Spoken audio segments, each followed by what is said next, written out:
Hello, good morning third years. നമ്മളിന്ന് പഠിക്കാൻ പോകുന്ന ട്രീറ്റ്മെൻറ്റ് ഓഫ് ആൽക്കഹോൾ ഡിപ്പെൻഡൻസ് സിൻഡ്രോമാണ്. അതായത് നമ്മൾ കഴിഞ്ഞ ക്ലാസ്സിലൊക്കെ ആൽക്കഹോളിസത്തിൻ്റെ മറ്റുള്ള ആസ്പെക്റ്റൊക്കെ പഠിച്ചായിരുന്നു. ട്രീറ്റ്മെൻറ്റ് നമ്മൾ പഠിച്ചില്ലായിരുന്നു. Okay, so you will continue with the treatment of alcohol dependence today. അപ്പം ഇതിനകത്ത് നമ്മൾ എന്താണ് ആൽക്കഹോളിസം അങ്ങനെയുള്ള കാര്യങ്ങൾ ബേസിക് തിങ്സ് ഒക്കെ കഴിഞ്ഞ ക്ലാസ്സിൽ നിന്ന് പഠിച്ചതാണല്ലോ. അപ്പം നമ്മൾ just we are going directly to treatment. അപ്പോൾ ഇതിനകത്ത് മെയിൻലി എന്തൊക്കെയാണ് ഉള്ളതെന്ന് വെച്ചാൽ ഡീടോക്സിഫിക്കേഷൻ എന്ന് പറയുന്ന ട്രീറ്റ്മെൻറ്റ് മൊഡാലിറ്റി ഉണ്ട്. പിന്നെ ട്രീറ്റ്മെൻറ്റ് ഓഫ് ഡെലീറിയൻ ട്രെമൻസ് ഉണ്ട്. പിന്നെ how to treat the seizures which may be manifested by the alcohol dependence. പിന്നെ സൈക്കോട്ടിക് സിംറ്റംസ് ചിലപ്പം പേഷ്യൻസ് കാണിക്കും, അതിൻ്റെ ട്രീറ്റ്മെൻറ്റ് എങ്ങനെയാണ്. പിന്നെ പേഷ്യൻസിന് വൈറ്റമിൻ ഡെഫിഷ്യൻസി മാനിഫെസ്റ്റേഷനൊക്കെ കാണും. വൈറ്റമിൻ ബി, തൈമിൻ്റെ ഒക്കെ ഡെഫിഷ്യൻസി കാണിക്കും. അപ്പോൾ അതിന് ട്രീറ്റ്മെൻറ്റ് കൊടുക്കണം. പിന്നെ വേറെ സിസ്റ്റമാറ്റിക് ട്രീറ്റ്മെൻറ്റ്, അതായത് ചില സിസ്റ്റംസിനെയൊക്കെ അഫക്റ്റ് ചെയ്യുമെന്ന് പറഞ്ഞല്ലോ, അതിൻ്റെ ട്രീറ്റ്മെൻറ്റ്. ഇത്രയും ട്രീറ്റ്മെൻറ്റ് ആൽക്കഹോൾ ഡിപ്പെൻഡൻസിലുണ്ട്. Detoxification, treatment of delirium tremens, then seizure treatment, treatment of psychotic symptoms, treatment of vitamin deficiency and other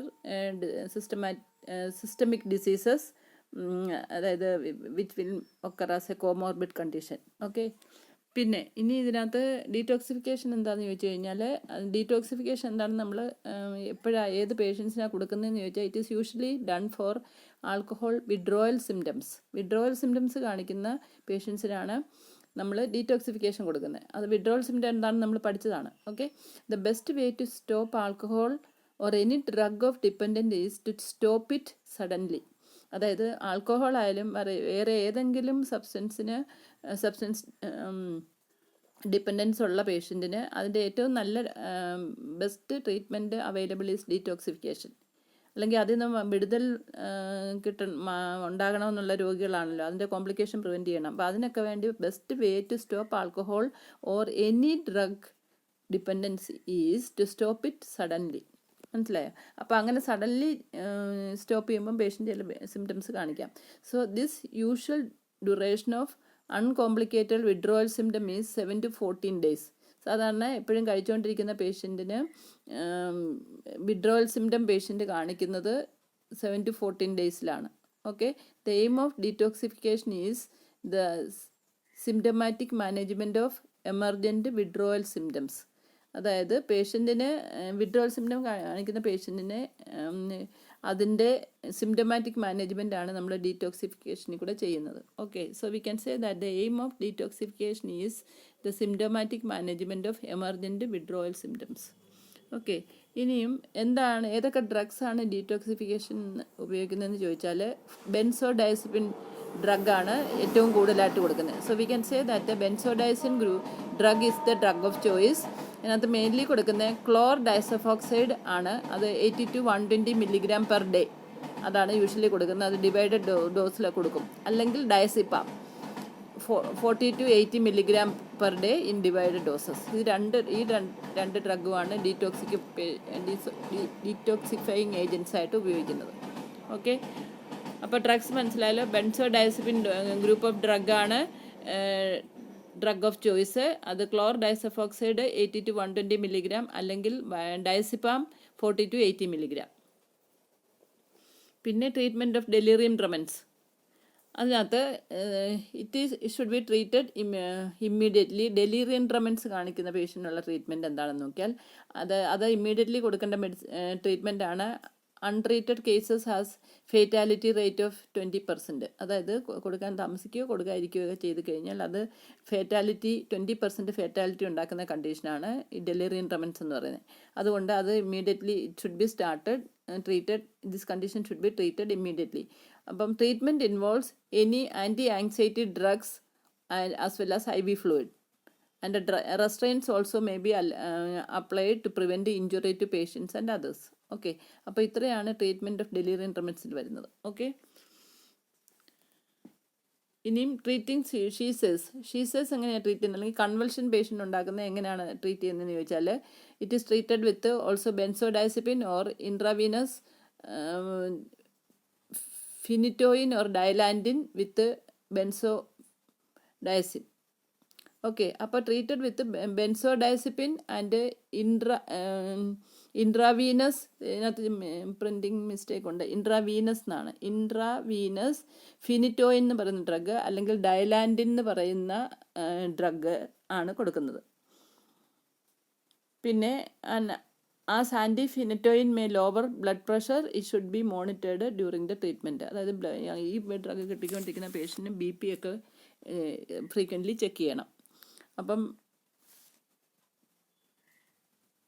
treatment of seizures എങ്ങനെയാണെന്ന് മനസ്സിലായത്. ട്രീറ്റ്മെൻറ്റ് ഓഫ് ഇനിയും സൈക്കോട്ടിക് സിംറ്റമാണ്. അതായത് ട്രീറ്റ്മെൻറ്റ് ഓഫ് ഷീസേഴ്സിനകത്ത് മെയിൻലി ഞാൻ പറഞ്ഞത് എന്താണെന്ന്, it is treated with benzodiazepines or intravenous phenytoin or Dilantin with benzodiazepine. ഡയലാൻഡിൻ്റെ കൂടെ ബെൻസോഡൈസിപ്പിനൂടെ ചേർത്തും കൊടുക്കാറുണ്ട്. ഓക്കെ. പിന്നെ as phenytoin lower blood pressure, നേഴ്സസിൻ്റെ അല്ലെങ്കിൽ ഇമ്പോർട്ടൻറ്റ് റെസ്പോൺസിബിലിറ്റിയാണ് പേഷ്യൻ്റെ BP ഇടയ്ക്കിടയ്ക്ക് മോണിറ്റർ ചെയ്യണം. ഓക്കെ.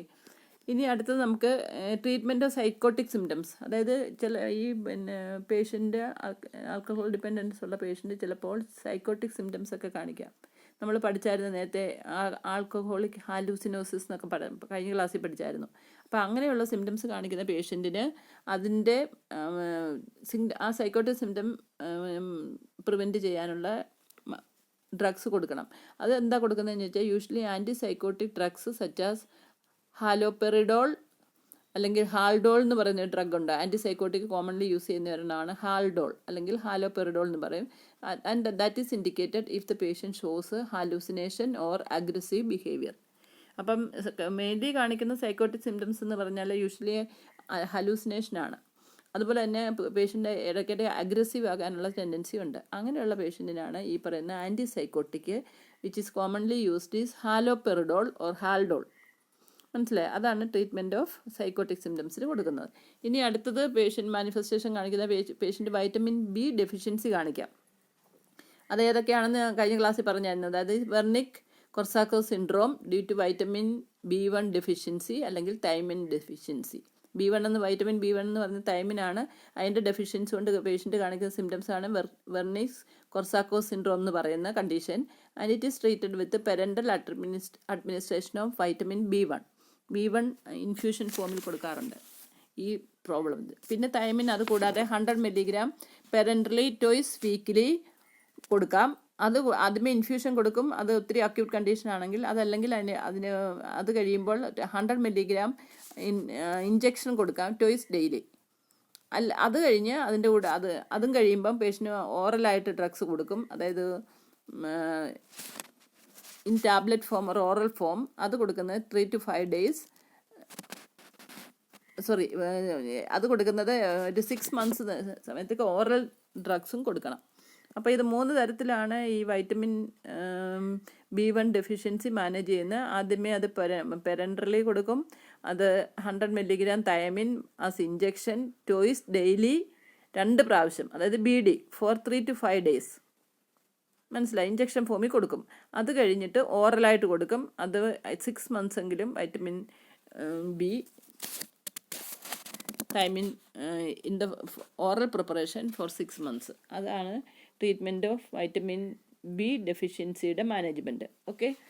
പിന്നെ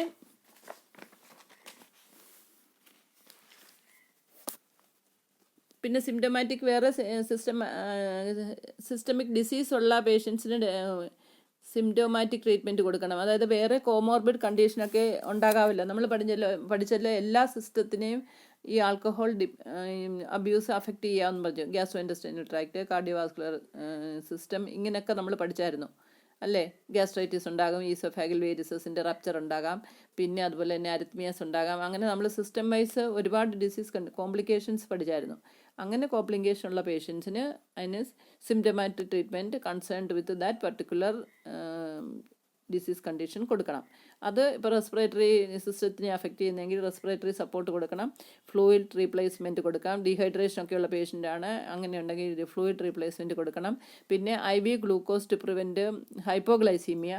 ചില പേഷ്യൻസ് ഹൈപ്പോഗ്ലൈസീമിയ കാണിക്കും, അങ്ങനെയാണെങ്കിൽ IV ഗ്ലൂക്കോസ് കൊടുക്കണം. പിന്നെ correction of hypothermia or acidosis, അതൊക്കെ നമ്മൾ മെഡിക്കൽ സർജിക്കലിലൊക്കെ പഠിക്കുന്ന എങ്ങനെയാണ് കറക്ഷൻ ഹൈപ്പോതെർമിയ ഉണ്ടായാലും എങ്ങനെ കറക്റ്റ് ചെയ്യണം, അസിഡോസിസ് ഉണ്ടായാലും എങ്ങനെ കറക്റ്റ് ചെയ്യണം, അങ്ങനെയുള്ളതൊക്കെ നമ്മൾ പഠിച്ചിട്ടുണ്ട്. ആ മാനേജ്മെൻറ്റും ഈ പറയുന്ന for doing the correction of hypothermia and അസിഡോസിസിന് വേണ്ടി ചെയ്യും. പിന്നെ emergency management trauma, infection and GI bleeding. അതായത് ഈ 3 കണ്ടീഷനാണ് എമർജൻസി ആയിട്ട് പേഷ്യൻസ് ഉണ്ടാകാവുന്ന സിംറ്റംസ്. അതായത് GI ട്രോമ ഉണ്ടാകാം. അതെങ്ങനെയാണ്? കാരണം നല്ല പേഷ്യൻ്റ് നല്ല ബോധമില്ലാതെ നടന്ന് എവിടെയെങ്കിലുമൊക്കെ മറിഞ്ഞു വീഴാം, അല്ലെങ്കിൽ അത് ഫ്രാക്ചർ ഉണ്ടാകാം. അതല്ലെങ്കിൽ പേഷ്യൻ്റ് വാഹനം എടുത്ത് ഉപയോഗിച്ചുകൊണ്ട് പോയി പേഷ്യൻ്റ് റോഡ് ട്രാഫിക് ആക്സിഡൻ്റ് ഉണ്ടാകാം. അങ്ങനെയുള്ള എമർജൻസികളൊക്കെ വളരെ കോമൺ ആണ് ആൽക്കഹോൾ അബ്യൂസേഴ്സിന്. അതാണ് പറയുന്നത് മാനേജ്മെൻറ്റ് ഓഫ് ട്രോമ. പിന്നെ ഇൻഫെക്ഷൻ ഉണ്ടാകാം, കാരണം അവരെപ്പോഴും അവരുടെ സസെപ്റ്റബിലിറ്റി ടു ഇൻഫെക്ഷൻ വളരെ കുറവാണ്. നമ്മളത് ആക്ഷൻ ഓഫ് ആൽക്കഹോൾ അല്ലെങ്കിൽ complication of alcohol, how it produces complication in the body എന്നും പറഞ്ഞ് നമ്മൾ പഠിച്ചായിരുന്നു. അതായത് അവർക്ക് റെസിസ്റ്റൻസ് പവർ കുറവായിരിക്കും, കാരണം അത് ആൽക്കഹോൾ ഇമ്മ്യൂൺ സിസ്റ്റത്തിനെ അഫക്റ്റ് ചെയ്യും. അങ്ങനെ റെസിസ്റ്റൻസ് കുറവാകുമ്പം ഈ പേഴ്സൺസൊക്കെ ഇൻഫെക്ഷന് സസെപ്റ്റബിൾ ആയിരിക്കും. അപ്പോൾ അങ്ങനെ ഇൻഫെക്ഷനൊക്കെ റിപ്പീറ്റഡ്ലി ഉണ്ടാകുവാണെങ്കിൽ പേഷ്യൻസിനെ അതിൻ്റെ മാനേജ്മെൻറ്റ് ചെയ്യണം. പിന്നെ GI ബ്ലീഡിങ്, അതെന്തുകൊണ്ടാണ്? അതായത് ഗ്യാസ്ട്രോ ഇൻറ്റെസ്റ്റൈനൽ ട്രാക്ട് എന്ന് പറയുന്ന സിസ്റ്റത്തിനെയാണ് ആൽക്കഹോൾ കൂടുതൽ അഫക്റ്റ് ചെയ്യുന്നത്. കാരണം അവിടെ ആൽക്കഹോൾ ഡയറക്റ്റ് കോണ്ടാക്റ്റ് വരുവാണ്. അപ്പോൾ അങ്ങനെ വരുന്നതാണ് മ്യൂക്കസ് മെംബ്രെയിനിലൊക്കെ ഒത്തിരി അബറേഷൻസ്, അല്ലെങ്കിൽ അതെന്താ, ഇപ്പം ഫോർ എക്സാമ്പിൾ സ്റ്റൊമക്കിലൊക്കെ തന്നെയാണ് ഗ്യാസ്ട്രൈറ്റിസ് ഉണ്ടാകാം, പിന്നെ ഈസോഫാഗൈറ്റിസ് ഉണ്ടാകാം. പിന്നെ ഹോൾ അലിമെൻ്ററി ട്രാക്റ്റിൽ അല്ലെങ്കിൽ ഗ്യാസ്ട്രോ ഇൻറ്റെസ്റ്റൈനൽ ട്രാക്റ്റ് കവർ ചെയ്യുന്നത് മ്യൂക്കസ് മെംബ്രെയിൻ കൊണ്ടാണ്, ഇൻറ്റേർണലി തന്നെ കവർ ചെയ്തേക്കുന്നത്. അവിടെ എല്ലാം ഈ പറയുന്ന പോയിസൺ ആക്ട് ചെയ്ത് അവിടെ ഓരോരോ കോംപ്ലിക്കേഷൻസും ഉണ്ടാകാം. അപ്പോൾ അതിൻ്റെ ആഫ്റ്റർ ഇഫക്റ്റ് ആയിട്ട് ഇപ്പോൾ തന്നെ ഗ്യാസ്ട്രൈറ്റിസ് ഉണ്ടാകുന്ന ഒരു പേഷ്യൻറ്റിന് ഇൻറ്റേർണൽ ബ്ലീഡിങ് ഉണ്ടാകാം, അതല്ലെങ്കിൽ അത് ഇറോഷൻ ഉണ്ടാകാം, അല്ലെങ്കിൽ അത് ഈസോഫാഗൽ വേരിസസ് ഉള്ള ഒരു പേഷ്യൻ്റാണ് അവിടെ ആക്ട് ചെയ്ത് ഈസോഫാഗസിൻ്റെ ലോവർ എൻഡ് സ്റ്റൊമക്കുമായിട്ട് കണക്ട് ചെയ്യുന്ന ആ ഏരിയയിൽ ആക്ട് ചെയ്ത് അവിടെ ഇറേഷൻ ഉണ്ടായി പേഷ്യൻ്റ് ഇൻറ്റേർണൽ ബ്ലീഡിങ് ഉണ്ടാകാം. മനസ്സിലായി? അപ്പം ഈ GI ബ്ലീഡിങ് എന്നുള്ളത് പെട്ടെന്ന് നോട്ട് ചെയ്യാൻ പറ്റാത്തൊരു കണ്ടീഷനാണ്. ബ്ലീഡിങ് ഇൻറ്റേർണലിയാണ് സംഭവിക്കുന്നത്. അപ്പോൾ ഒരുപാട് ബ്ലഡ് ചിലപ്പോൾ നഷ്ടപ്പെട്ട് കഴിയുമ്പോഴായിരിക്കും അറിയുന്നത്. അപ്പോൾ അങ്ങനെയുള്ളപ്പം പേഷ്യൻറ്റിന് അതിൻ്റെതായ ട്രീറ്റ്മെൻറ്റ് കൊടുക്കണം. അതാണ് പറയുന്നത് emergency management of trauma, infection and GI bleeding എന്ന് പറയുന്നത് അതാണ്. ഓക്കെ. പിന്നെ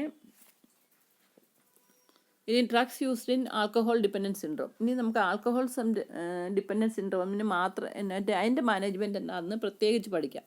അപ്പോൾ അതിനകത്ത് ഇപ്പോൾ ട്രീറ്റ്മെൻറ്റിൽ ജനറലി ഉള്ളതാണ് ഞാൻ ഇതുവരെ പറഞ്ഞത്. അതിനകത്ത് ചിലതൊക്കെ ഇതിനകത്ത് ബട്ട് ഇഫക്റ്റീവ് വന്നു. പക്ഷേ നമ്മൾ drugs use in alcohol dependence syndrome particularly ഏതാണെന്ന് വെച്ചാൽ ചില പ്രത്യേക മെഡിസിൻ ആൽക്കഹോൾ ഡിപ്പെൻഡൻസിന് വേണ്ടി മാത്രമായിട്ട് അപ്രൂവ് ചെയ്ത് വെച്ചേക്കുന്ന ചില ട്രീറ്റ്മെൻറ്റ് ഉണ്ട്. അതാണ് നമ്മളിതിൽ പഠിക്കുന്നത്. That is 3 drugs are specifically approved for treatment of alcohol dependence syndrome. These drugs are under 3 ഹെഡിങ്സിലാണ് നമ്മൾ പഠിക്കുന്നത്. ആൻറ്റി ക്രേവിംഗ് ഡ്രഗ്സ് 1, രണ്ടാമത്തെ അൻറ്റബ്യൂസ് ഡ്രഗ്സ്, മൂന്നാമത്തത് അതർ സപ്പോർട്ടീവ് മെഡിക്കേഷൻസ്. ഇങ്ങനെ 3 തരത്തിലാണ് ആൽക്കഹോൾ ഡിപ്പെൻഡൻസ് സിൻഡ്രോമിൻ്റെ മാനേജ്മെൻറ്റ് പോകുന്നത്. അപ്പോൾ ആദ്യത്തെ ഏതാ ഞാൻ പറഞ്ഞ ആൻറ്റി ക്രേവിംഗ് ഡ്രഗ്സ്. ഈ ഡ്രഗ്സ് കോമൺലി ഏതൊക്കെയാണെന്ന് വെച്ചാൽ നാൽട്രിക്സോൺ ആൻഡ് അക്കാംപ്രോസെറ്റ് അല്ലെങ്കിൽ കാംപ്രാൽ എന്ന് പറയുന്ന ഡ്രഗാണ് ഇതിനകത്ത് ഉപയോഗിക്കുന്നത്. Naltrexone or acamprosate, this is used as anti craving drugs. Okay. ഈ ആൻറ്റി ക്രേവിംഗ് ഡ്രഗ്സ് എന്ന് പറഞ്ഞു കഴിഞ്ഞാൽ പിന്നെ രണ്ടാമത്തെന്ന് പറഞ്ഞാൽ അൻറ്റബ്യൂസ് ഡ്രഗ്സ്. അതും എയിലാണ് സ്റ്റാർട്ട് ചെയ്യുന്നത്. അൻറ്റബ്യൂസ് ഡ്രഗ്സ് അത് കോമൺലി ഉപയോഗിക്കുന്ന ഡ്രഗ്സാണ് ഡൈസൾഫുറാം എന്ന് പറയുന്ന ഡ്രഗാണ് അൻറ്റബ്യൂസ് ഡ്രഗായിട്ട് ഉപയോഗിക്കുന്ന അപ്രൂവ്ഡ് ഡ്രഗ്. മനസ്സിലായി? അതിന് മുമ്പേ പറഞ്ഞ ആൻറ്റി ക്രേവിംഗ് ഡ്രഗ്സ് ഏതൊക്കെയാണെന്ന് വെച്ചാൽ നാൽട്രിക്സോൺ ആൻഡ് അക്കാംപ്രോസെറ്റ്. പിന്നെ മൂന്നാമത്തെ category other medications such as anti depressants. മനസ്സിലായി? ഇങ്ങനെ 3 തരം ഡ്രഗ്സാണ് ആൽക്കഹോൾ ഡിപ്പെൻഡൻസ് സിൻഡ്രോം ഉള്ള പേഷ്യൻ്റ് ഉപയോഗിക്കുന്നത്. ഏതൊക്കെയാണ് ഒന്നുകൂടെ പറയാം. Anti craving drugs, Antabuse drugs and anti depressants. അപ്പം നിങ്ങൾക്ക് ഓർത്തിരിക്കാൻ എളുപ്പമുണ്ട്. എല്ലാം എയിലാണ് സ്റ്റാർട്ട് ചെയ്യുന്നത് അല്ലേ? Anti craving drugs, Antabuse drugs and anti depressant. ഈ 3 തരത്തിലാണ്. That is 3 group of drugs specifically approved for treatment of alcohol dependence syndrome. Okay. ഇനി നമുക്ക് ആൻറ്റി ക്രേവിംഗ് ഡ്രഗ്സിനെ പറ്റി പഠിക്കാം. ആൻറ്റി ക്രേവിംഗ് ഡ്രഗ്സ് എന്ന് പറഞ്ഞാൽ use to reduce the intoxication effect of alcohol and the urge to drink. അതായത് ആ കുടിക്കണം എന്നുള്ള തോന്നലിനെ കുറയ്ക്കാൻ വേണ്ടി ഈ ആൻറ്റി ക്രേവിംഗ് ഡ്രഗ്സ് ഹെൽപ്പ് ചെയ്യും. അതുകൊണ്ട് ആ പേര് കേട്ടാൽ തന്നെ ആൻറ്റി ക്രേവിംഗ്, ആ കുടിക്കണമെന്നുള്ള ക്രേവിങ്ങിനെ പ്രിവെൻറ്റ് ചെയ്യുന്നതാണ് anti craving drugs. Craving means ഇതേ has an intense motivation to drink അല്ലേ. നേരത്തെ നമ്മൾ പഠിച്ച സിംറ്റമെറ്റോളജി പഠിച്ചപ്പോഴൊക്കെ ഇതെല്ലാം പഠിച്ച. അപ്പോൾ അങ്ങനെയുള്ള ആൻറ്റി ക്രേവിങ് അല്ലെങ്കിൽ ആ ക്രേവിങ് മെൻറ്റാലിറ്റിയെ പ്രിവെൻറ്റ് ചെയ്യാൻ വേണ്ടി കൊടുക്കുന്ന ഡ്രഗാണ് anti craving drug. So it reduce the intoxication effect of alcohol and the urge to drink. It is available as oral and parenteral preparations. അതായത് അത് ഓറലായിട്ടുള്ള മെഡിസിനും ഉണ്ട്, ഇഞ്ചക്ഷൻ വഴി കൊടുക്കുന്ന മെഡിസിനും ഉണ്ട്. അത് കൂടുതൽ നാൽട്രിക്സോൺ ആണ്. അതിൽ കൊടുക്കുന്ന ഒരു പേഷ്യൻ്റ്, ട്രേഡ് നെയിമുള്ള ഒരു പേഷ്യൻ്റ് ഉണ്ട്, റെവിയ എന്നും പറഞ്ഞൊരു ഡ്രഗുണ്ട്. മനസ്സിലായോ? ആ ഡ്രഗ് ദ ഓറൽ പ്രിപ്പറേഷനാണ്. It is given once daily ആയിട്ടാണ് അത് കൊടുക്കുന്നത്, റിവിയ. പിന്നെ വേറൊരെണ്ണം ഉണ്ട് വിവിട്രോൾ എന്ന് പറയും, VIVA-TR.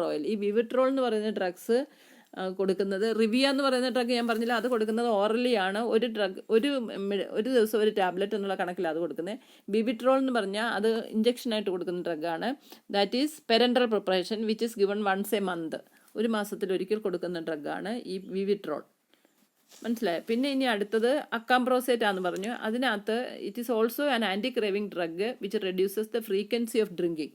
അതായത് ക്രേവിങ് കുറയ്ക്കുന്നതുകൊണ്ട് ഒരു ദിവസം എപ്പോഴും കുടിച്ചുകൊണ്ടിരുന്ന ആളുടെ ആ ഒരുപാട് പ്രാവശ്യം കുടിക്കുന്ന ആ ഒരു സിസ്റ്റം മാറ്റിയെടുക്കാൻ ഇതിന് സഹായിക്കും. Because it is an anti craving drug. അപ്പോൾ ഏതൊക്കെയാണ് ഞാൻ പറഞ്ഞത്? ആദ്യത്തെ എന്ന് പറയുന്നത് നാൽട്രിക്സോൺ ആണ്. അത് റിവിയ അല്ലെങ്കിൽ വിവിട്രോൾ എന്ന് പറഞ്ഞ 2 ഡ്രഗുണ്ട്. ആദ്യം പറഞ്ഞത് ഓറലി കൊടുക്കുന്നത് വൺസ് ഡെയിലി കൊടുക്കും. രണ്ടാമത്തെന്ന് പറഞ്ഞാൽ വിവിട്രോൾ എന്ന് പറഞ്ഞാൽ വൺസിൻ്റെ മന്താണ് കൊടുക്കുന്നത്. ഓക്കെ. പിന്നെ അക്കാംപ്രോസേറ്റ് എന്ന് പറഞ്ഞാൽ അതും ഒരു ആൻറ്റി ക്രേവിങ് ഡ്രഗാണ്. അത് ഫ്രീക്വൻസി, അതായത് മദ്യപാനത്തിൻ്റെ ഫ്രീക്വൻസി കുറയ്ക്കാൻ അത് സഹായിക്കും. ഇനി അൻഅബ്യൂസ് ഡ്രഗ്സ് ആണ്. അതിന് പറയുന്ന വേറൊരു പേരാണ് അവേർഷൻ ഡ്രഗ്സ്. അൻഅബ്യൂസ് ഡ്രഗ്സിന് പറയുന്ന വേറൊരു പേരാണ് അവേർഷൻ ഡ്രഗ്സ് എന്ന് പറയും. ആ ട്രീറ്റ്മെൻറ്റിന് ഉപയോഗിക്കുന്നതുകൊണ്ട് അതിനെ അവേർഷൻ തെറാപ്പി എന്നും പറയും. അപ്പോൾ അൻഅബ്യൂസ് തെറാപ്പി, ഇതിനകത്ത് സ്പെല്ലിങ്ങിൽ ഇത് തെറ്റുണ്ട്, അതുകൊണ്ട് ശരിയായിട്ട് എഴുതണം. അൻഅബ്യൂസ് എന്ന് എഴുതണ്ട്, ANTA, അൻഅബ്യൂസ് ഡ്രഗ്സ് അല്ലെങ്കിൽ അവേർഷൻ ഡ്രഗ്സ്. ആ തെറാപ്പിക്ക് പറയുന്ന പേരാണ് അൻഅബ്യൂസ് തെറാപ്പി അല്ലെങ്കിൽ അവേർഷൻ തെറാപ്പി എന്ന് പറയും. ഓക്കെ. അതിനകത്ത് these drugs interacts with alcohol to produce distressing side effect and the therapy is known as deterrent therapy. ഈ അവേർഷൻ ഡ്രഗ്സ് എന്തിനാണ് കൊടുക്കുന്നതെന്ന് ചോദിച്ചാൽ, അത് കൊടുത്തുകൊണ്ടിരിക്കുമ്പോൾ പേഷ്യൻ്റ് ആൽക്കഹോൾ എടുക്കുകയാണെങ്കിൽ ഒരു സിവിയർ റിയാക്ഷൻ ഉണ്ടാകും. ആ റിയാക്ഷൻ കൊണ്ട് അതൊരു അൺപ്ലസൻറ്റ് എക്സ്പീരിയൻസാണ് പേഷ്യൻറ്റിന്. അങ്ങനെ വരുന്ന ആ സൈഡ് ഇഫക്റ്റ് കൊണ്ട് ആണ് ഈ തെറാപ്പിക്ക് ഡിറ്ററൻ തെറാപ്പി എന്നും കൂടെ പറയും. Deterrent therapy, that is treatment of alcoholic abuse patients or alcoholic dependent patient using antabuse or using aversion producing drug. Okay. അവർക്ക് ആ ഒരു വെറുപ്പ് തോന്നണം, ആ ഒരു ആൽക്കഹോൾ കഴിക്കാൻ പാടില്ല എന്നുള്ളൊരു വെറുപ്പ് അവർക്ക് ഉണ്ടാക്കി തീർക്കാൻ വേണ്ടി ഈ ട്രീറ്റ്മെൻറ്റ് ഒത്തിരി ഹെൽപ്ഫുള്ളാണ്. അതുകൊണ്ടാണ് അതിനെ അൻഅബ്യൂസ് ഡ്രഗ്സ് അല്ലെങ്കിൽ അവേർഷൻ ഡ്രഗ്സ് എന്ന് പറയുന്നത്. Okay. These drugs interact with alcohol to produce distressing side effect and the therapy is known as deterrent therapy. ഈ ഡിറ്ററൻ തെറാപ്പിയൊക്കെ ഷോർട്ട് നോട്ടിനൊക്കെ ചോദിക്കാവുന്നതാണ്, മിക്ക ക്വസ്റ്റ്യൻ പേപ്പറിലും കണ്ടിട്ടുണ്ട്. Okay. Most commonly used drug is disulfiram, DISULFIRAM. അതതിൻ്റെ trade നെയിമാണ്. അതിൻ്റെ pharmacological name എന്താണെന്ന് വെച്ചാൽ tetra ethyl thiuram disulfide. അതാണ് അതിൻ്റെ pharmacological name. Tetra ethyl thiuram ഡൈസൾഫൈഡിനെയാണ് ഡൈസൾഫിറാം എന്ന് പറയുന്നത്.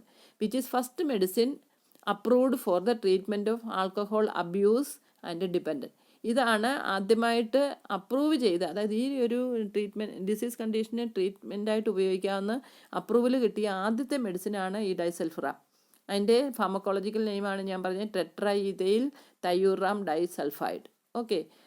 ദെൻ ഡൈസൾഫിറാം കോസസ്, ആ ഡ്രഗ് ശരിക്കും ചില അബ്നോർമലായിട്ടുള്ള ചില റിയാക്ഷൻസ് ഉണ്ടാക്കിയിട്ട് ഒരുപാട് സിംറ്റംസ് പേഷ്യൻറ്റിൽ ഉണ്ടാക്കും. മനസ്സിലായി? ഈ സിംറ്റംസ് ഉള്ളത് കൊണ്ടാണ് പേഷ്യൻ്റ് ഇതൊരു അൺപ്ലസൻറ്റ് എക്സ്പീരിയൻസ് പേഷ്യൻ്റ് ഉണ്ടാക്കും. ആ ഒരു കാര്യം കൊണ്ടാണ് പേഷ്യൻ്റ് പിന്നെ ഡ്രഗ്സ് എന്ന് പറയുമ്പോൾ തന്നെ അതിനോടൊരു അവേർഷൻ തോന്നും, പേഷ്യൻ്റ് ഡ്രഗ് എടുക്കത്തില്ല. അപ്പം എന്തൊക്കെയാണ് ഈ പേഷ്യൻ്റെ അബ്നോർമൽ സിംറ്റമായിട്ട് ഉണ്ടാക്കുന്നതെന്ന് വെച്ചാൽ ഹെഡേക്ക് ഉണ്ടാകാം, throbbing headache, severe headache that the patient cannot tolerate. പിന്നെ അതുകൂടാതെ nausea, patient nausea, vomiting, flushing face, throbbing headache, respiratory difficulty, chest pain, palpitation, tachycardia, hypertension, syncope, weakness, vertigo, blurring of vision and confusion. ഇങ്ങനെയുള്ള ഒത്തിരി side effect അല്ലെങ്കിൽ ഒത്തിരി reaction patient ഉണ്ടാകാം. Okay, അപ്പം അതാണ് disulfiram close ഇങ്ങനെ ഒരു reaction പേഷ്യൻറ്റിൽ ഉണ്ടാക്കുന്നു. So the symptoms occur after drinking half a glass of wine or liquor and it last for half to 2 hours depending on the dosage of drug as well as the amount of alcohol consumed. അപ്പോൾ ഇത് രണ്ടും കൂടെ ഉള്ള reaction കൊണ്ടാണല്ലോ ഈ symptom ഉള്ളത്. അപ്പം patient ഒരു പെഗ് ആൽക്കഹോളോ കഴിച്ചു അല്ലെങ്കിൽ വൈൻ കഴിച്ചു കഴിയുമ്പോൾ ഒരു ഹാഫ് ആൻ അവർ അല്ലെങ്കിൽ 2 മണിക്കൂറിന് ഇടയ്ക്കുള്ള സമയത്താണ് ഇത് കൂടുതലായിട്ടുണ്ടാകുന്നത്. അത് എത്രമാത്രം പേഷ്യൻ്റ് ആൽക്കഹോൾ കഴിക്കുന്നു അല്ലെങ്കിൽ എത്രമാത്രം ഈ പറയുന്ന ഡ്രഗ് കഴിക്കുന്നു എന്നുള്ളതിനെ ആശ്രയിച്ച് സിംറ്റത്തിൻ്റെ ഇൻറ്റൻസിറ്റി മാറാം. So the symptom occurs after drinking half a glass of wine or liquor and it last for half an hour to 2 hours depending on the dosage of drug and the amount of alcohol consumed. Okay, പിന്നെ ഇനി എങ്ങനെയാണ് ഇതിൻ്റെ mechanism of action എന്ന് ചോദിച്ചാൽ എങ്ങനെയാണ് ഡൈസൾഫിറാൻ work ചെയ്യുന്നതെന്ന് ചോദിച്ചാൽ alcohol consumed is metabolised by the body into acetaldehyde, a toxic substance which causes hangover symptom. സാധാരണ ഒരാൾ ആൽക്കഹോൾ കഴിക്കുമ്പോൾ ആ വ്യക്തിയിൽ എന്താ സംഭവിക്കുന്നതെന്ന് ചോദിച്ചു കഴിഞ്ഞാൽ ഈ പറയുന്ന കൺസ്യൂംഡ് ആൽക്കഹോളിനെ മെറ്റബിളൈസ് ചെയ്ത് ബോഡി തന്നെ മെറ്റബിളൈസ് ചെയ്ത് അസറ്റാൽഡിഹൈഡ് ആക്കും. ഈ അസറ്റാൽഡിഹൈഡ് എന്ന് പറയുന്ന ഒരു ടോക്സിക് സബ്സ്റ്റൻസ് ആണ്. അതൊക്കെയാണ് ഹാങ് ഓവർ ഉണ്ടാക്കുന്ന പേഷ്യൻസിന്. അത് മദ്യം കഴിച്ച് കഴിഞ്ഞ് പേഷ്യൻ്റ് കുറേ നേരം പോയി കിടന്ന് ഉറങ്ങുക, അല്ലെങ്കിൽ ഒരുപാട് സിംറ്റംസ് നമ്മൾ കഴിഞ്ഞ ക്ലാസ്സിൽ പഠിച്ചിട്ടുണ്ട് ആൽക്കഹോൾ കഴിച്ച് കഴിയുമ്പോൾ എന്തൊക്കെ ചേഞ്ചസ് ആ ബോഡിയിൽ വരുന്നെന്നുള്ള. അപ്പോൾ അങ്ങനെയുള്ള കാര്യങ്ങളൊക്കെ ഉണ്ടാകാനുള്ള കാരണം എന്താണെന്ന് ചോദിച്ചാൽ ഈ ആൽക്കഹോളിനെ അസറ്റാൽഡിഹൈഡ് ആക്കി മാറ്റുന്ന ആ ഒരു സബ്സ്റ്റൻസ്, അസറ്റാൽഡിഹൈഡ് എന്ന് പറയുന്ന സബ്സ്റ്റൻസ് ബോഡിയിൽ ഉണ്ടാകുന്നു. അതിന് ഒരു ടോക്സിക് ഇഫക്റ്റ് ഉണ്ട്. ആ ടോക്സിക് ഇഫക്റ്റ് കൊണ്ടാണ് ഈ പേഷ്യൻസ് ഹാങ് ഓവറും ഒക്കെ ഉണ്ടാക്കുന്നത്. അപ്പോൾ അതാണ് യൂഷ്വൽ മെക്കാനിസം. പക്ഷേ യൂഷ്വലി ഈ പറയുന്ന അസറ്റാൽഡിഹൈഡിനെ ബോഡി തന്നെ അത് വീണ്ടും അസറ്റിക് ആസിഡായിട്ട് കൺവേർട്ട് ചെയ്ത് ഹാംലെസ് സബ്സ്റ്റൻസ് ആക്കും. മനസ്സിലായി? ബോഡി തന്നെ ഈ അസറ്റാൽഡിഹൈഡിനെ അസറ്റിക് ആസിഡായിട്ട് കൺവേർട്ട് ചെയ്യുമ്പോൾ അതൊരു ഹാംലെസ് സബ്സ്റ്റൻസ് ആകും. അങ്ങനെയാണ് ഈ വ്യക്തികൾ ഈ ടോക്സിക് ഇഫക്റ്റിൽ നിന്ന് വിടുതൽ പ്രാപിക്കുന്നത്. മനസ്സിലായോ? അപ്പോൾ അങ്ങനെയാണ് യൂഷ്വൽ മെക്കാനിസം. അതായത് ഒന്നുകൂടെ ഞാൻ പറയാം, alcohol consumed is metabolised by the body into acetaldehyde which is a toxic substance which cause hangover in the patient. മനസ്സിലായോ? And usually the body will oxidise this acetaldehyde into അല്ലെങ്കിൽ usually the body will oxidise acetaldehyde the toxic substance which cause hangover symptoms and usually the body will oxidise the acetaldehyde into acetic acid which is harmless. മനസ്സിലായോ? പക്ഷേ നമ്മൾ ഇങ്ങനെ ഈ ഒരു mechanism നടത്തുകൊണ്ടിരിക്കുന്ന സമയത്ത് patient നേരത്തെ അൻറ്റബ്യൂസ് ഉപയോഗിച്ചുകൊണ്ടിരിക്കുന്ന പേഷ്യൻറ്റിലായി ഈ പറയുന്ന ആൽക്കഹോൾ പേഷ്യൻ്റെ അടുത്ത് കഴിക്കുന്നതെങ്കിൽ ഇത് രണ്ടും കൂടെ റിയാക്ട് ചെയ്യുമെന്ന് പറഞ്ഞു കഴിഞ്ഞാൽ Antabuse interfere with metabolic process and it stops the process of production of acetaldehyde and it prevents oxidation of acetaldehyde into acetic acid. അതായത് ഈ പറയുന്ന ടോക്സിക് ആയിട്ട് ഉണ്ടാകുന്ന അസറ്റാൽഡിഹൈഡിനെ അസറ്റിക് ആസിഡ് ആക്കുക എന്നുള്ളതിൽ നിന്ന് പ്രിവെൻറ്റ് ചെയ്യും അൻറ്റബ്യൂസ്. അങ്ങനെ പ്രിവെൻറ്റ് ചെയ്യുമ്പോൾ ബോഡിയിൽ ഒരുപാട് അസറ്റാൽഡിഹൈഡ് പ്രൊഡക്ഷൻ ഉണ്ടാകും. അതവിടെ കെട്ടിക്കിടക്കും, കാരണം അത് അസറ്റിക് ആസിഡായിട്ട് മാറുന്നില്ലല്ലോ. അങ്ങനെ ഉണ്ടാകുന്ന ആ ടോക്സിക് സബ്സ്റ്റൻസിൻ്റെ അളവ് ബോഡിയിൽ കൂടുന്നത് കൊണ്ടാണ് പേഷ്യൻ്റ് ഈ പറയുന്ന എക്സ്ട്രീം സൈഡ് ഇഫക്ട്സ് കാണിക്കുന്നത്. അപ്പം Antabuse interfere with metabolic process and stop the process of production of acetaldehyde and it prevents oxidation of acetaldehyde into acetic acid. Then because of this Antabuse will cause a buildup of acetaldehyde 5 to 10 times greater than the normal occurrence when some person drinks alcohol. അപ്പോൾ സാധാരണ ഒരു വ്യക്തി alcohol കഴിക്കുമ്പോൾ എന്താ സംഭവിക്കുന്നതെന്ന് ഞാൻ പറഞ്ഞു. അതായത് അസറ്റാൽഡിഹൈഡ് എന്ന് പറഞ്ഞൊരു ടോക്സിക് സബ്സ്റ്റൻസ് ഉണ്ടാകും. ആൻഡ് യൂഷ്വലി ആ ഒരു ടോക്സിക് സബ്സ്റ്റൻസിനെ ബോഡി മെറ്റബോളൈസ് ചെയ്ത് വീണ്ടും അസറ്റിക് ആസിഡ് ആക്കി മാറ്റി അങ്ങ് കളയുമായിരുന്നു. പക്ഷേ ഇവിടെ ഒരു അൻറ്റബ്യൂസ് ഉപയോഗിക്കുമ്പോൾ എന്താ സംഭവിക്കുന്നതെന്ന് വെച്ച് കഴിഞ്ഞാൽ ഈ അൻറ്റബ്യൂസും ആൽക്കഹോളും കൂടെ ആക്ട് ചെയ്യുന്നതുകൊണ്ട് ഈ പറയുന്ന അസറ്റാൽഡിഹൈഡ് അല്ലെങ്കിൽ ആൽഡിഹൈഡിനെ അസറ്റിക് ആസിഡായിട്ട് കൺവേർട്ട് ചെയ്യുന്ന മെക്കാനിസം ഇല്ലാതെ പോകും. അതുകൊണ്ട് ഒരുപാട് അസറ്റാൽഡിഹൈഡ് ബോഡിയിൽ കെട്ടിക്കിടക്കും. ഈ കെട്ടിക്കിടക്കുന്ന അസറ്റാൽഡിഹൈഡ് എല്ലാം കൂടെ ടോക്സിക് ഇഫക്റ്റ് ഉണ്ടാക്കുന്നതാണ് ഈ ആൽക്കഹോൾ അല്ലെങ്കിൽ ഡൈസൾഫുറാം അല്ലെങ്കിൽ ആൽക്കഹോൾ റിയാക്ഷൻ എന്ന് പറയും. അതിന് ഡൈസൾഫുറാൻ എത്തനോൾ റിയാക്ഷൻ എന്നതിന് പറയുന്നത്, ഡെർ എന്നൊക്കെ പറയും ഷോർട്ട് ഫോമിൽ. അങ്ങനെ ആ റിയാക്ഷൻ ഉണ്ടാകുന്നതുകൊണ്ട് ഒരുപാട് അസറ്റാൽഡിഹൈഡ് ബോഡിയിൽ കെട്ടിക്കിടക്കുന്നതുകൊണ്ടാണ് ഈ സിംറ്റം ഉണ്ടാക്കുന്നത്. അത് സാധാരണ ഈ പറയുന്ന പ്രൊഡക്ഷൻ ഓഫ് അസറ്റാൽഡിഹൈഡ് എന്ന് പറഞ്ഞാൽ 5 to 10 times കൂടുതലായിരിക്കും. മനസ്സിലായോ? അങ്ങനെയാണ് ആ സബ്സ്റ്റൻസ്, അങ്ങനെയാണ് അതിൻ്റെ മെക്കാനിസം നടക്കുന്നത്. ഓക്കെ, ഇനിയും അതായത് a high concentration of acetaldehyde occurs when the person drinks alcohol, and intake of antabuse at this time can cause reaction that ranges from mild to severe symptoms on the quality of alcohol and antabuse consumed. And this reaction is disulfiram ethanol reaction, which is very unpleasant for alcoholic patient. ആ റിയാക്ഷന് പറയുന്ന പേരാണ് der, അതായത് ഡൈസൾഫുറാൻ ethanol reaction.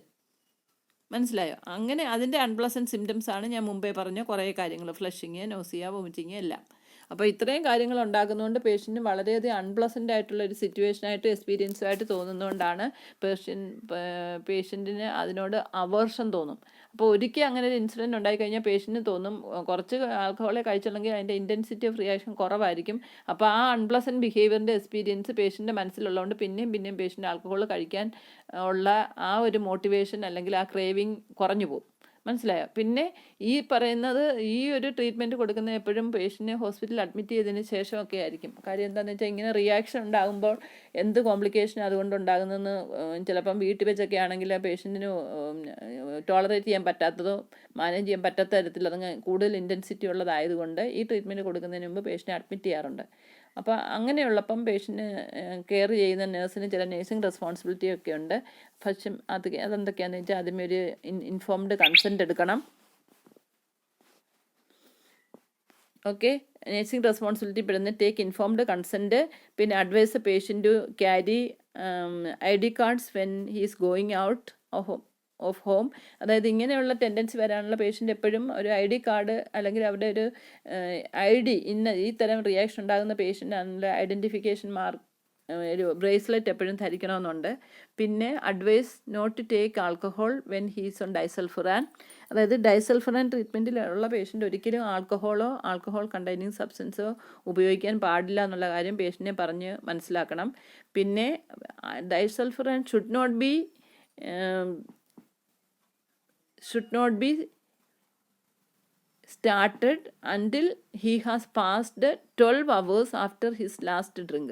അതായത് ഒരു patient alcohol കഴിക്കുന്ന പേഷ്യൻ്റാണ് കഴിഞ്ഞ പ്രാവശ്യം alcohol കഴിച്ച് കഴിഞ്ഞ് 12 മണിക്കൂറെങ്കിലും കഴിയാതെ ഡൈസൾഫുറാൻ ട്രീറ്റ്മെൻറ്റ് കൊടുക്കാൻ പാടില്ല. കാരണം ശകലമെങ്കിലും ആൽക്കഹോൾ കണ്ടൻറ്റ് പേഷ്യൻ്റെ ബോഡിയിൽ ബ്ലഡിൽ ഉണ്ടെങ്കിൽ അതുപോലും പിന്നെ പേഷ്യൻ്റ് ഡൈസൾഫുറാൻ കഴിക്കുമ്പോൾ റിയാക്ഷൻ ഉണ്ടാകാൻ സാധ്യതയുണ്ട്. അപ്പം ലാസ്റ്റ് ഡ്രിങ്ക് കഴിഞ്ഞ് ഒരു 12 മണിക്കൂറെങ്കിലും കഴിയാതെ ഡൈസൾഫുറാൻ ട്രീറ്റ്മെൻറ്റ് കൊടുക്കാൻ പാടില്ല. മനസ്സിലായോ? പിന്നെ ഇത്രയാണ് nursing responsibility related to this treatment, അതായത് ഡൈസൾഫുറാൻ ട്രീറ്റ്മെൻറ്റ്. ഓക്കെ, അപ്പോൾ എന്തൊക്കെയാണ് ഞാൻ പറഞ്ഞത്? ആദ്യമേ പേഷ്യൻ്റ് കൺസെൻറ്റ് എടുക്കണം ഇങ്ങനെ ഒരു ട്രീറ്റ്മെൻറ്റ് കൊടുക്കുന്നതിന് മുമ്പേ. പിന്നെ പേഷ്യൻറ്റിന് ഒരു ഐഡൻറ്റിഫിക്കേഷൻ മാർക്ക് അല്ലെങ്കിൽ ഐഡൻറ്റിറ്റി ബ്രേസ്ലെറ്റ് എപ്പോഴും ധരിച്ചുകൊണ്ട് നടക്കണം, എസ്പെഷ്യലി വീടിന് വെളിയിൽ പോകുമ്പോഴൊക്കെ എന്നുള്ളത് ഇമ്പോർട്ടൻ്റ് ആണ്. അത് അഡ്വൈസ് ചെയ്യണം. പിന്നെ advise not to use alcohol when the patient is on disulfiram, അത് പറഞ്ഞ് മനസ്സിലാക്കണം. പിന്നെ ഡൈസൾഫുറാൻ ട്രീറ്റ്മെൻറ്റ് ഒരു കാരണവശാലും 12 മണിക്കൂർ കഴിഞ്ഞ ഡ്രിങ്ക്സ് കഴിഞ്ഞ് 12 മണിക്കൂറെങ്കിലും കഴിയാതെ കൊടുക്കാൻ പാടില്ല എന്ന് കൊടുക്കുന്നവർ അറിഞ്ഞിരിക്കണം. പിന്നെ വേറൊരു കാര്യം, inform the client about the disulfiram ethanol reaction. അതായത് ഈ ഡൈസൾഫുറാനും ആൽക്കഹോളും തമ്മിലുള്ള അസറ്റാൽഡിഹൈഡും തമ്മിലുള്ള റിയാക്ഷൻ അതെങ്ങനെയാണ് അൺപ്ലസൻറ്റ് ഒരു സിംറ്റം ഉണ്ടാക്കുന്നതെന്നും ഒരു പേഷ്യൻറ്റിന് അറിയാവുന്ന ഭാഷയിൽ ഒന്ന് പറഞ്ഞ് മനസ്സിലാക്കി കൊടുക്കണം. പിന്നെ ഇനി ഇത് കൂടാതെ ഇതൊക്കെയാണ് ഇതിൻ്റെ ഈ ഡ്രഗ് ട്രീറ്റ്മെൻറ്റ് എന്ന് പറയുന്നത്. ഇത് കൂടാതെ ഇനി സൈക്കോളജിക്കൽ തെറാപ്പി ഒരുപാടുണ്ട്. സൈക്കോളജിക്കൽ തെറാപ്പി എന്ന് പറഞ്ഞാൽ അതിനകത്ത് നമ്മൾ മെയിൻലി ഉൾപ്പെടുത്തിയിട്ടുള്ള സൈക്കോളജിക്കൽ തെറാപ്പിക്കകത്ത് കോഗ്നിറ്റീവ് തെറാപ്പി വരും. കോഗ്നിറ്റീവ് തെറാപ്പി അല്ലെങ്കിൽ കോഗ്നിറ്റീവ് ബിഹേവിയർ തെറാപ്പി എന്ന്, കോഗ്നീഷനും പേഷ്യൻ്റെ ഐഡിയ, ആൽക്കഹോളിസത്തെ പറ്റി, കുടിക്കുന്നതിനെ പറ്റി അങ്ങനെയുള്ള ഐഡിയ മാറ്റത്തെ കൊണ്ടുള്ള തെറാപ്പികളാണ് കോഗ്നിറ്റീവ് ബിഹേവിയർ തെറാപ്പി. അതായത് കുടിക്കാനുള്ള ടെംപ്റ്റേഷനൊക്കെ മാറ്റിയെടുക്കുക, പേഷ്യൻ്റെ മനസ്സിലെ കൺസെപ്റ്റും ആൽക്കഹോളിസത്തിൽ എപ്പോഴും കുടിക്കണമെന്നുള്ള ആ ഒരു എങ്ങനെയാണോ പേഷ്യൻ്റെ അങ്ങനെ ഒരു കൺസെപ്റ്റിലെത്തിയെന്ന് വെച്ചാൽ അത് മാറ്റിയെടുക്കാൻ വേണ്ടി പേഷ്യൻ്റെ ആറ്റിറ്റ്യൂഡും ഐഡിയയും മാറ്റണം. അതുപോലെ തന്നെ അതിൻ്റെ ആഫ്റ്റർ ഇഫക്റ്റ് ആയിട്ടുണ്ടാകുന്ന ബിഹേവിയർ മാറ്റിയെടുക്കാനുള്ള ട്രീറ്റ്മെൻറ്റാണ് കോഗ്നിറ്റീവ് ബിഹേവിയർ തെറാപ്പി എന്ന് പറയുന്നത്. മനസ്സിലായോ? പിന്നെ രണ്ടാമത്തേതാണ് കമ്പൈൻഡ് ബിഹേവിയർ തെറാപ്പി ഇൻ്റർവെൻഷൻസ്. പിന്നെ ഫാമിലി ഇൻ്റർവെൻഷൻസ് ഉണ്ട്, മോട്ടിവേഷണൽ ഇൻ്റർവെൻഷൻസ് ഉണ്ട്, അവേഴ്സീവ് കണ്ടീഷനിങ് ഉണ്ട്, റിലാപ്സ് പ്രിവെൻഷൻ ടെക്നിക്ക് ഉണ്ട്, പിന്നെ ക്യൂ എക്സ്പോഷർ ടെക്നിക്ക്. ഇത്രയാണ് psychological therapy adapted to patient with alcohol dependence. മനസ്സിലായോ? അതിനകത്ത് ഇത് നമ്മൾ ഓരോന്നും നോക്കിക്കഴിഞ്ഞാൽ ബ്രീഫായിട്ട് നിങ്ങൾ അതിനെപ്പറ്റിയെങ്കിലും അറിഞ്ഞിരിക്കണം. നമ്മൾ സാധാരണ പേഷ്യൻസിൻ്റെ അടുത്തൊക്കെ പോകുന്നുണ്ടെങ്കിൽ ഇതൊക്കെ നമ്മൾ അപ്ലൈ ചെയ്യേണ്ട കാര്യങ്ങളാണ്. അപ്പോൾ അതിനെപ്പറ്റി നമുക്ക് അറിയണം. അതിനകത്ത് കോഗ്നിറ്റീവ് ബിഹേവിയർ തെറാപ്പി എന്ന് പറഞ്ഞാൽ ഇത് യൂഷ്വലി ഒരു ടീച്ചിങ് അപ്രോച്ചിൽ കൂടെ, ഞാൻ പറഞ്ഞല്ലോ പേഷ്യൻ്റെ മനോഭാവം, ആൽക്കഹോൾ വീണ്ടും കഴിക്കണമെന്നുള്ള അതിൻ്റെ അഡ്വേഴ്സ് ഇഫക്റ്റിനെ പറ്റിയും അത് ബോഡിയിലുണ്ടാകുന്ന കോംപ്ലിക്കേഷനെ പറ്റിയും അത് ഫാമിലി പ്രോബ്ലം എങ്ങനെയൊക്കെ ഉണ്ടാകുന്നു, അങ്ങനെയുള്ള ആ ഒരു പേഷ്യൻ്റെ ഈ ആൽക്കഹോളിൻ്റെ ബാഡ് ഇഫക്റ്റിനെ പറ്റിയൊക്കെ നല്ലപോലെ ബോധവൽക്കരിച്ചിട്ട് ആ ഒരു ആൽക്കഹോൾ കഴിക്കണമെന്നുള്ള പേഷ്യൻ്റെ മെൻറ്റാലിറ്റി മാറ്റിയെടുക്കാൻ വേണ്ടിയാണ് നമ്മൾ ഈ പറയുന്ന കോഗ്നിറ്റീവ് തെറാപ്പി ഉപയോഗിക്കുന്നത്. അപ്പോൾ പറഞ്ഞ് ധരിപ്പിക്കുക. അത് കൂടുതലും ഒരു ടീച്ചിങ് അപ്രോച്ചിൽ കൂടെ മാത്രമേ ചെയ്യാൻ പറ്റത്തുള്ളൂ. മനസ്സിലായോ? In this method patients are given instructions and homework assignments intended to improve their ability to cope with basic living situations. അപ്പോൾ ഇങ്ങനെയുള്ള കാരണം ഉണ്ടാകാൻ എന്തൊക്കെയാണ് പേഷ്യൻറ്റിന് കാരണമായി, അല്ലെങ്കിൽ ഇങ്ങനെ ഒരു ആൽക്കഹോളിക് ആകാൻ വേണ്ടി എന്തൊക്കെ കാരണമുണ്ടാക്കി, അതിനെ സ്ലോലി ഒരു എക്സ്റ്റെൻറ്റ് വരെ പേഷ്യനെ വിചാരിച്ചാൽ ആ കാരണങ്ങൾ മാറ്റിയെടുത്തിട്ട് ഇപ്പോൾ തന്നെ എപ്പോഴും കൂട്ടുകാരുടെ കൂട്ടത്തിൽ ക്ലബിലൊക്കെ പോയി, അല്ലെങ്കിൽ അവരുടെ കൂട്ടത്തിൽ പിയർ ഗ്രൂപ്പിൻ്റെയൊക്കെ പിയർ ഗ്രൂപ്പിൻ്റെ ഇപ്പോൾ കമ്പൽഷൻ കൊണ്ടൊക്കെയാണ് കഴിച്ചതെങ്കിൽ അങ്ങനെയുള്ള അതിനെയൊക്കെ മാറ്റിയെടുക്കാൻ പേഷ്യൻ്റ് മാത്രം വിചാരിച്ചാലേ പറ്റൂ. അപ്പം ഈ ആൽക്കഹോളിൽ നിന്ന് മോചനം നേടാമെന്നുള്ളൊരു മെൻറ്റാലിറ്റി ഉണ്ടാക്കിയെടുക്കാൻ വേണ്ടി ഈ പേഷ്യൻറ്റിന് കോഗ്നിറ്റീവ് തെറാപ്പി ഹെൽപ്ഫുള്ളാണ്. ആ കോഗ്നിഷൻ വന്നു കഴിയുമ്പം പേഷ്യൻ്റെ ബിഹേവിയറൽ മോഡിഫിക്കേഷൻ വരുത്തും, അല്ലേ? അപ്പോൾ തന്നെയാണെങ്കിൽ എന്നും ക്ലബ്ബിൽ പോയി, വൈകുന്നേരം ക്ലബ്ബിൽ പോയി കൂട്ടുകാരോടൊക്കെ കൂടി 1-2 പ്രാവശ്യം കഴിക്കുന്ന പേഷ്യൻ്റ് ആണെങ്കിൽ ആ പേഷ്യൻറ്റിൻ്റെ ആ ഒരു അറ്റംപ്റ്റ് മാറ്റിയെടുക്കാൻ പറ്റും. കാരണം അതിന് പകരം പേഷ്യൻ്റ് വീട്ടിൽ ഏതെങ്കിലും വേറെ കാര്യത്തിൽ ഇൻവോൾവ് ചെയ്യുക, വേറെ എന്തെങ്കിലും പോസിറ്റീവായിട്ടുള്ള കാര്യത്തിൽ ഇൻവോൾവ് ചെയ്ത് ക്ലബ്ബിൽ പോലെ അങ്ങ് നിർത്തിക്കഴിഞ്ഞാൽ, അങ്ങനെ സ്ലോലി നിർത്തിക്കഴിഞ്ഞാൽ പേഷ്യൻ്റ് അതിൽ നിന്ന് വിടുതൽ പ്രാപിക്കാൻ പറ്റും, അല്ലേ? അപ്പോൾ അതെന്തുകൊണ്ടാണ് പേഷ്യൻ്റ് അങ്ങനെ ഒരു മെൻറ്റാലിറ്റി വന്നു കഴിഞ്ഞാൽ പേഷ്യൻ്റ് ഇതിനെപ്പറ്റി കൂടുതൽ അവെയർ ആകുന്നു, അല്ലെങ്കിൽ അവരുടെ ആ മനോഭാവം മാറ്റിയെടുക്കണം എന്നുള്ള ചിന്ത പേഷ്യൻ്റ് തന്നെ ഉണ്ടാകുന്നു. അങ്ങനെ ഉണ്ടാക്കാൻ വേണ്ടിയുള്ള ഒരു അറ്റംപ്റ്റാണ് ഈ പറയുന്ന കോഗ്നിറ്റീവ് ബിഹേവിയർ തെറാപ്പിയിൽ നടത്തുന്നത്. ഓക്കെ. പിന്നെ കമ്പൈൻഡ് ബിഹേവിയർ തെറാപ്പിയിലും this therapy is combined elements of behaviour therapy. അതായത് മോട്ടിവേഷണൽ എൻഹാൻസ്മെൻറ്റ് തെറാപ്പി ഉണ്ട്. അതിനകത്ത് പല സ്റ്റെപ്സ് ഉള്ള പ്രോഗ്രാമും ഒക്കെ ഉണ്ട്. അതിനുവേണ്ടി സ്പെഷ്യൽ തെറാപ്പി കൊടുക്കുന്ന ആൾക്കാരുണ്ട്. അപ്പോൾ അവരുടെ ഹെൽപ്പോട് കൂടി ഈ കമ്പൈൻഡ് ബിഹേവിയർ തെറാപ്പിയും ചെയ്യാൻ പറ്റും. And patients are taught how to cope with drinking triggers, learn strategies for refusing alcohol so that patient can achieve and maintain abstinence. അതായത് അബ്സ്റ്റിനൻസ് പറഞ്ഞാൽ എന്താ? മദ്യത്തിൽ നിന്ന് വിടുതൽ പ്രാപിക്കാനുള്ള പേഷ്യനെ ടോട്ടലി വിമുക്തരാകുന്ന ഒരു മെക്കാനിസം നമ്മൾ അബ്സ്റ്റിനൻസ് എന്ന് പറയുന്നത്. അപ്പോൾ അബ്സ്റ്റിനൻസ് നേടിയെടുക്കാൻ വേണ്ടിയുള്ള മെത്തേഡ്സാണ് ഈ കമ്പൈൻഡ് ബിഹേവിയർ ഇൻ്റർവെൻഷൻസിൽ വരുന്നത്. പിന്നെ ഫാമിലി ഇൻ്റർവെൻഷൻ. ഈ ഫാമിലി ഇൻ്റർവെൻഷൻസ് എന്ന് പറഞ്ഞാൽ അതിനകത്ത് അതായത് വീട്ടിൽ എന്തെങ്കിലുമൊക്കെ കാരണങ്ങൾ കൊണ്ടായിരിക്കാം ഒരുപക്ഷെ പേഷ്യൻ്റ് ഇങ്ങനൊരു മദ്യപാനി ആയത്. അപ്പോൾ അങ്ങനെയുള്ളപ്പം അതിൻ്റെ റീസൺ കണ്ടുപിടിച്ച് family interventions is the most notable current advance in the area of psychosocial treatment of alcoholism. അതായത് വീട്ടിലുള്ളവരുടെ ബിഹേവിയറും അവരുടെ ഹെൽപ്പോട് കൂടി കൊടുക്കുന്നതാണ് ഈ പറയുന്ന ഫാമിലി ഇൻ്റർവെൻഷൻസ്. ഇത് there are some ingredients of family intervention. അതെന്ത് അത്യാവശ്യമായിട്ടുള്ള ഞാൻ പറയാം. Increase in cohesiveness between the family members. അതായത് വീട്ടിലുള്ളവർ തന്നെ എല്ലാവരും തന്നെ അങ്ങനെ അങ്ങോട്ടും ഇങ്ങോട്ടും സ്നേഹത്തോടും ബഹുമാനത്തോടും ഒക്കെ ഇരിക്കുക. ഇപ്പം തന്നെ ആണെങ്കിലും ചില ഒരു അച്ഛനും ഒരു ആൽക്കഹോളിക് ആണെങ്കിൽ മക്കൾ പറയുന്ന ചില അച്ഛന്മാർ സീരിയസ് ആയിട്ട് എടുക്കും. അച്ഛൻ ഇനിയും കുടിക്കരുത്, അച്ഛൻ കുടിച്ച് എന്തെങ്കിലുമൊക്കെ അസുഖം വന്നു കഴിഞ്ഞാൽ ഞങ്ങൾക്ക് പിന്നെ ആരുണ്ട്, ഞങ്ങളുടെ കെയറൊക്കെ ആരാ എടുക്കുന്നത്, അങ്ങനെയൊക്കെയുള്ള ഇമോഷണൽ റിലേഷൻഷിപ്പ് ഉള്ള റിലേറ്റീവ്സ് പേഷ്യനോട് റിക്വസ്റ്റ് ചെയ്താൽ ചിലപ്പോൾ പേഷ്യൻ്റ് അതിൽ നിന്ന് പതുക്കെ വിടുതൽ പ്രാപിക്കാൻ ശ്രമിക്കും.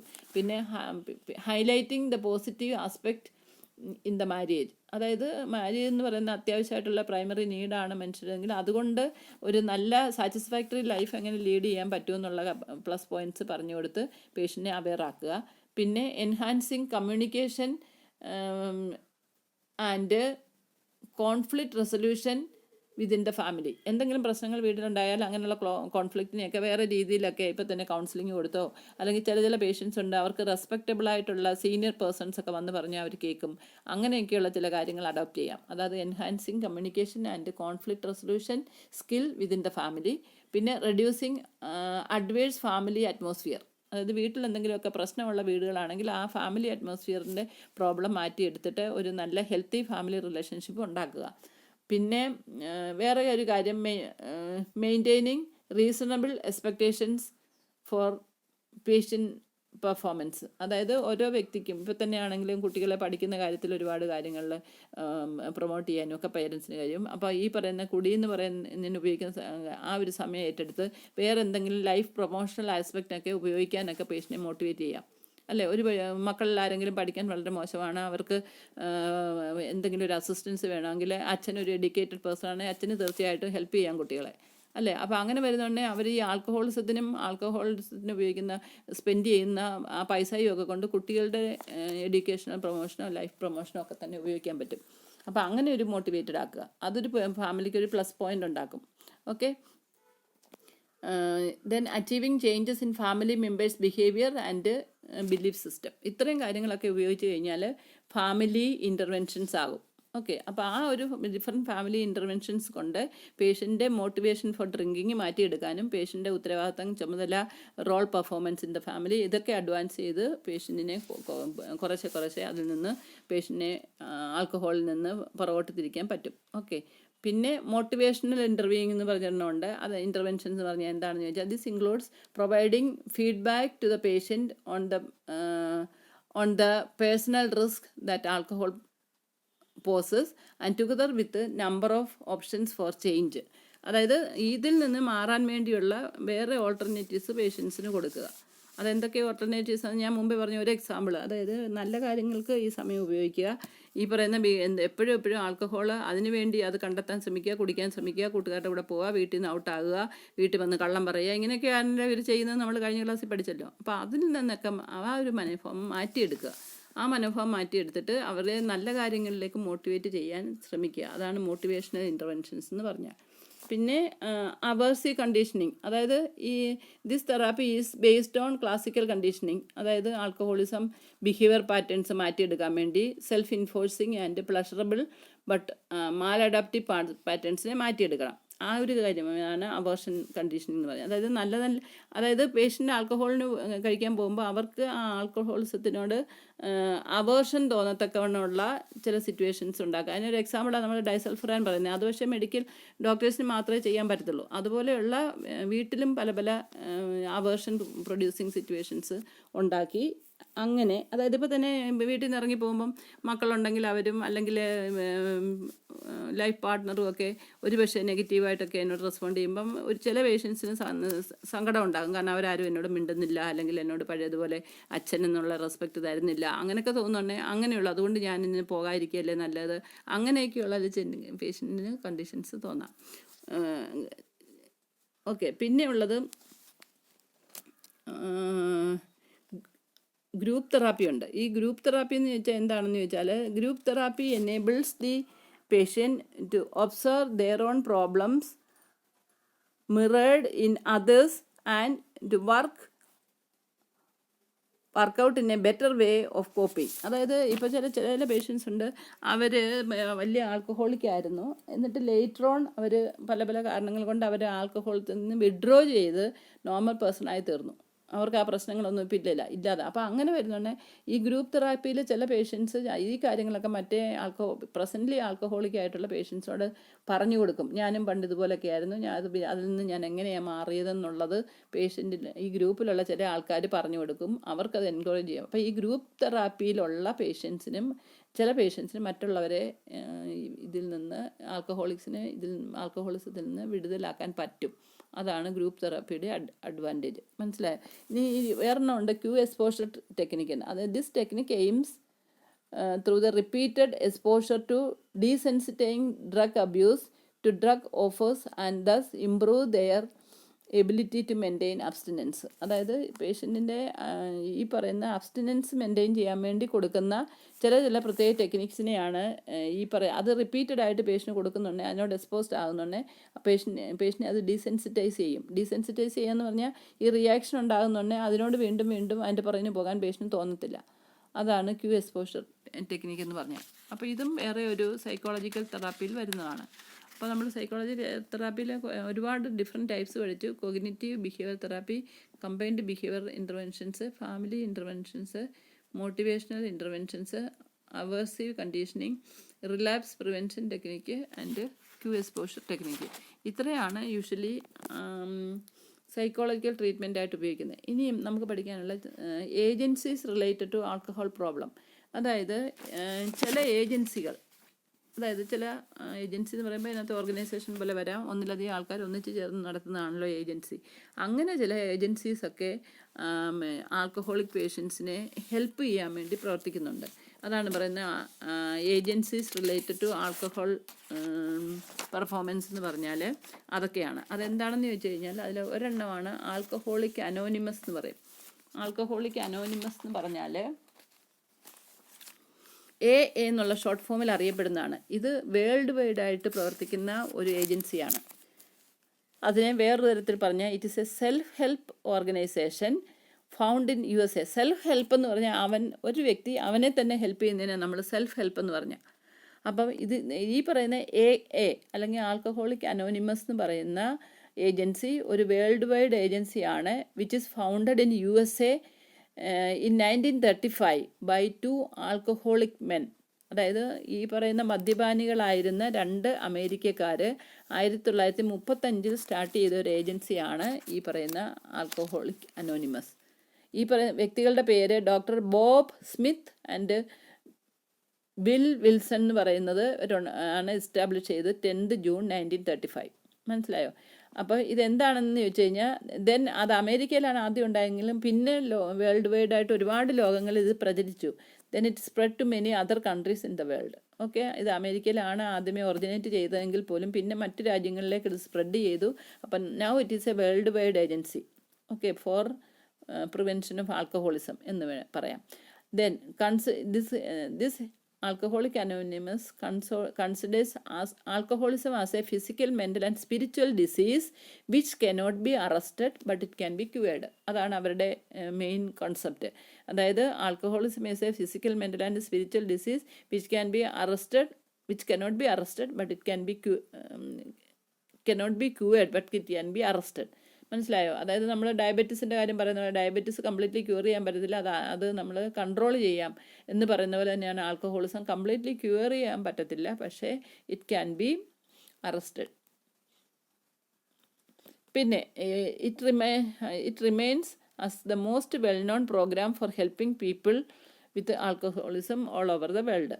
It remains as the most well-known program for helping people with alcoholism and it works worldwide. Okay, then it offers strong support network using group meeting in a week in locations all over the world. All over the world ലോകത്താകമാനം weekly once ഒരു meeting നടക്കുന്ന ഒരു സംവിധാനം ഇതിലുണ്ട്. Okay, അതാണ് പറയുന്നത് it offers strong support network using group meeting in a week in locations all over the world. Then each member is assigned with a support person from whom they may seek help when the temptation to drink occurs. അതായത് ഈ ഒരു ഏജൻസിയിലുള്ള ഓരോ വ്യക്തിക്കും ഒരു support person കാണും. മനസ്സിലായോ? ഈ support person ഓരോ വ്യക്തിക്കും കുടിക്കണമെന്നുള്ള തോന്നലുണ്ടാകുമ്പോൾ ഈ സപ്പോർട്ട് പേഴ്സണെ കോണ്ടാക്ട് ചെയ്യാം. ആ കോണ്ടാക്ട് ചെയ്യുമ്പോൾ അവർ through telephone and all when it is contacted that person will give advice or give a instant motivation for the patient to withdraw from the urge to take alcoholism. അപ്പോൾ ആ particular person assigned പേഴ്സണെ contact ചെയ്യുമ്പോൾ അദ്ദേഹം കൊടുക്കുന്ന ആ ഒരു മോട്ടിവേഷനും കൂടെ ഈ മദ്യപാനത്തിൽ നിന്ന് വേർതിരിയാൻ ഈ വ്യക്തിക്ക് കഴിയും. അതാണ് ഇതിൻ്റെ മെയിൻ മെക്കാനിസം. അങ്ങനെയാണ്. അതായത് ഓരോ വ്യക്തിക്കും വേറൊരാളിനെ അസൈൻ ചെയ്ത് കൊടുത്തിട്ടുണ്ട്. അപ്പോൾ ഒരു വ്യക്തിക്ക് തീർച്ചയായിട്ടും ഈ ഇതിൽ നിന്ന് വിടുതൽ കിട്ടണമെന്നുള്ള ആൾക്കാരായിരിക്കുമല്ലോ ഇതിൽ ചേരുന്നത് തന്നെ. അപ്പോൾ അങ്ങനെ വരുന്നുണ്ട്. ഓരോ പ്രാവശ്യവും ഒരു ടെംപ്റ്റേഷൻ, കുടിക്കാനുള്ള ടെംപ്റ്റേഷൻ വരുമ്പം ഈ വ്യക്തിക്ക് അസൈൻ ചെയ്ത പേഴ്സണെ ആയിട്ട് കോണ്ടാക്ട് ചെയ്യാം. അപ്പം കോണ്ടാക്ട് ചെയ്യണം. എങ്കിൽ മാത്രമേ മിണ്ടാതെ ആരോട് ഒന്ന് കോണ്ടാക്ട് ചെയ്യാതെ കുടിച്ചു കഴിഞ്ഞാൽ പിന്നെ ഈ ഏജൻസി നിൽക്കുന്നതുകൊണ്ട് കാര്യമില്ല. അപ്പോൾ ഈ ഏജൻസി നിൽക്കുന്ന ആൾക്കാർ മദ്യപാനത്തിൽ നിന്ന് വിടുതൽ പ്രാപിക്കണമെന്ന് ആഗ്രഹമുള്ളവരാണ്. അപ്പോൾ അവർക്ക് വീണ്ടും കുടിക്കണമെന്നുള്ള ഒരു ടെംപ്റ്റേഷൻ എപ്പോഴേലും വരുമ്പോൾ ഈ പറയുന്ന അസൈൻഡ് പേഴ്സൺസിനെ വിളിച്ചാൽ അവർ ഇവർക്ക് ഇൻസ്റ്റൻ്റായിട്ട് മോട്ടിവേഷൻ കൊടുത്ത് ആ കുടിക്കാനുള്ള പ്രവണതയിൽ നിന്ന് അവരെ പിന്തിരിപ്പിക്കും. അപ്പോൾ ആ വ്യക്തി കുടിക്കത്തില്ല. ഓക്കെ, അതാണ് പറയുന്നത്. In crisis he can obtain immediate help by telephone or each member is assigned a support person from whom they may seek help when the temptation to drink occurs. And in this crisis situation, he can obtain immediate help by telephone. This agency works on firm belief that abstinence must be complete. അതായത് abstinence ഉണ്ടാകണം എന്നുള്ള അതിന് സാധിക്കും എന്നുള്ളൊരു firm belief ഉള്ളത് കൊണ്ടാണ് ഇങ്ങനെയൊരു agency പ്രവർത്തിക്കുന്നത്. Then the only request for membership is a desire to stop drinking. അല്ലാതെ ഇതിനകത്ത് ഈ ഒരു വലിയ വേൾഡ് വൈഡ് ഏജൻസി ആയിട്ട് അതിന് മെമ്പർഷിപ്പ് ഒന്നുമില്ല, പൈസ ഒന്നും കൊടുക്കണ്ട. Only membership needed is that is desire to stop drinking. കുടിക്കാൻ ആഗ്രഹം ഇല്ലാതാക്കുക, അല്ലെങ്കിൽ എനിക്ക് കുടിക്കാൻ പാടില്ല, എനിക്ക് കുടിക്കണ്ട, അങ്ങനെ ഒരു ഡിസയർ ഉള്ളവർ മാത്രമേ ഇതിനകത്ത് മെമ്പർഷിപ്പ് ഉള്ളൂ. മനസ്സിലായി? അല്ലാതെ മെമ്പർഷിപ്പ് ഫീയോ അങ്ങനെയൊന്നുമില്ല. ഒൺലി തിങ് കുടിക്കണ്ട എന്നുള്ള ചിന്തയുള്ളവർ മാത്രം ആ ഏജൻസിയിൽ അസോസിയേറ്റഡ് ആയാൽ മതി. മനസ്സിലായോ? ഒരു കാരണവശാലും കുടിക്കാനോ ടെംപ്റ്റേഷൻ ഉള്ളവരോ, ടെംപ്റ്റേഷൻ ഉണ്ടാകാം പക്ഷേ കുടിക്കാൻ പാടില്ല, അങ്ങനെയുള്ളൊരു ഓത്തെടുത്തുകൊണ്ട് വേണം, കുടിക്കത്തില്ല എന്നുള്ളൊരു ഓത്തെടുത്തുകൊണ്ട് വേണം ഇതിനകത്ത് മെമ്പർഷിപ്പ് കിട്ടത്തുള്ളൂ. ഓക്കെ, പിന്നെ the primary purpose is to help each other say sober and help other alcoholic to achieve sobriety. അതായത് അങ്ങോട്ടും ഇങ്ങോട്ടും സഹായിക്കുക, അതാണല്ലോ ഇവരുടെ മെയിൻ ലക്ഷ്യം. ഒരാൾക്ക് ഇപ്പോൾ കുടിക്കണമെന്ന് തോന്നുന്ന വേറൊരാളിനെ അസൈൻഡ് പേഴ്സണെ വിളിച്ച് കോണ്ടാക്ട് ചെയ്യുമ്പോൾ അവരിവരെ മോട്ടിവേറ്റ് ചെയ്യും കുടിയിൽ നിന്ന് കുടിക്കാതിരിക്കാനുള്ള ടെംപ്റ്റേഷൻ ഉണ്ടാക്കാൻ. ഓക്കെ, പിന്നെ ഇത് കൂടാതെ തന്നെ അൽ അനോൺ എന്ന് പറയുന്ന വേറൊരു ഏജൻസിയും കൂടെ ഉണ്ട്. അത് it's a group started by the Mrs Annie, wife of doctor Bob, to support the spouses of alcoholics.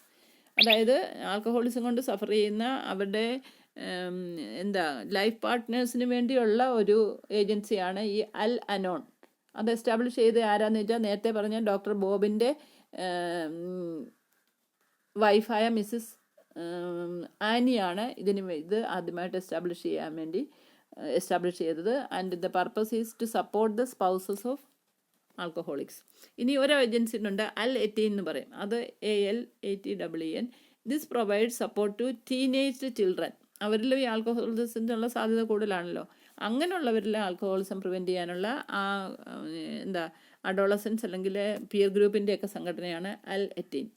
അപ്പം ചുരുക്കം പറഞ്ഞാൽ 3 ഏജൻസികളുണ്ട് which is related to alcohol related problem which is operating world wide. അത് ഏതൊക്കെയാണെന്ന് വെച്ചാൽ AA അല്ലെങ്കിൽ alcoholic anonymous, പിന്നെ നേരത്തെ പറഞ്ഞ Al Anon which is men for the spouses of alcoholics, then Alateen which provides support to teen aged children. അപ്പോൾ ഇത്രയാണ് agencies related to alcohol related problem.